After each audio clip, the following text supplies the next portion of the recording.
പോത്തിനെ കടുവ ആക്രമിച്ചു കൊന്നു. വനം വകുപ്പ് ഉദ്യോഗസ്ഥർ സ്ഥലത്തെത്താത്തതിനെതിരെ പ്രതിഷേധം ശക്തമാണ്. പോത്തിന്റെ ജഡവുമായി നാട്ടുകാർ നടവയൽ റോഡ് ഉപരോധിക്കുകയാണ്. ദീപക് മോഹൻ ഉണ്ട് വയനാട്ടിൽ നിന്ന്.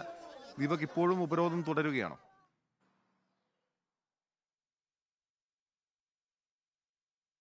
ബിനിൽ, അല്പം മുൻപ് ഉപരോധം അവസാനിച്ചു. നടവയൽ നെയ്ക്കുപ്പയിലാണ് ഫോറസ്റ്റ് സ്റ്റേഷന് സമീപം ഇന്നലെ വൈകിട്ട് പ്രദേശവാസിയായ പറപ്പള്ളിൽ ഷാജിയുടെ പോത്തിനെ കടുവ ആക്രമിച്ചു കൊന്നത്.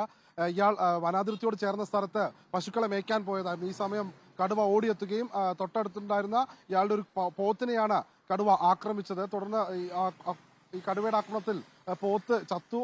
ഇതിനെ തുടർന്ന് ഇന്നലെ വൈകിട്ടും ഈ നാട്ടുകാർ നെയ്ക്കുപ്പയുള്ള ഫോറസ്റ്റ് സ്റ്റേഷനിലെത്തി വനംവകുപ്പ് ജീവനക്കാരോട് കാര്യങ്ങൾ അന്വേഷിച്ചിരുന്നു. ആ സമയത്ത് ഒരേ ഒരു വനംവകുപ്പ് ജീവനക്കാരൻ മാത്രമായിരുന്നു സ്ഥലത്തുണ്ടായിരുന്നത്. തുടർന്നായിരുന്നു ഇന്ന് രാവിലെ നാട്ടുകാർ ഈ പോത്തിന്റെ ജഡവുമായി നടവേൽ ടൗണിലെത്തി റോഡ് ഉപരോധിച്ചത്. മണിക്കൂറുകൾ നീണ്ട ഉപരോധം അല്പം മുൻപാണ് അവസാനിച്ചത്.